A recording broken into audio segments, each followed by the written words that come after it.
Hey folks, so the last thing I want to talk to you a little bit about is dynamic stretching, and it's sort of like the last piece that we'll go over when we talk about flexibility. So again, if we go back and review and kind of build up to this point, we started off with a 2 minute warm up, 3 minute warm up, doing something to increase tissue temperature. Next thing we're going to do is go through our foam roll techniques or P-knot techniques, basically trying to work out trigger points, certain areas in the muscle that you can't really get through a stretch. You have to get it a little bit deeper than that. So we've gone through our P-knot. The next thing we want to do our static stretches. Okay, so holding each stretch for 3 to 4 different deep breaths. If we have a partner to work with that can get us a better stretch, that's great. If we have a professional that's with us that I have some really tight spots, and I really need some PNF techniques done, I can do that also. So now, what's the last thing we want to do? The one thing that people get nervous about when it comes to static stretching is that it slows your nervous system down a little bit, and so people feel that too much stretching can make you slower. I personally don't believe that. I think you need your mobility, I need your flexibility. So to combat that possibility of making you a little bit slower or slowing down your power, you always want to finish with something quick and fast and dynamic. Okay, and that's when dynamic stretching comes into play.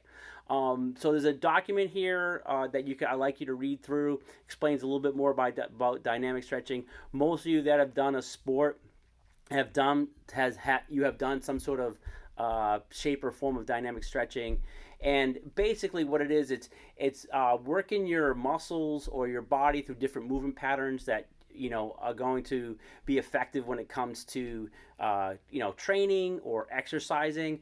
For example, doing a lunge walk. Okay, a lunge walk is actually it's kind of a strength exercise, but doing a lunge walk, you're stretching multiple muscle groups through your hip, through your knee, through your ankle, and you're also working your core by staying tall, working on your posture. So dynamic stretching also improves strength in some of the movement patterns that we do.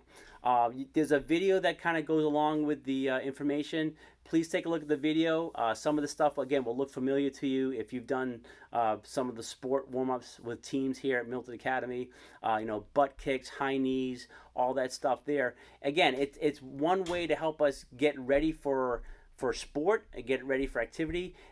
Increases what we call rate of force development, gets our nervous system to fire a lot quicker, a lot faster, and get your body prepared for quick movement or sprint movement or whatever it may be. But again, it's a nice thing that to add to the end of your workout because you've warmed your muscles up, you've stretched them out, you've gotten to the point where things are moving a lot better. Now let's take it to the next step by making it move faster, quicker, more efficient, and also work in multiple muscle groups, having muscle groups stretch together. So think about stretching movement patterns versus just stretching one muscle group. And if you think about functional patterns, this is what we do.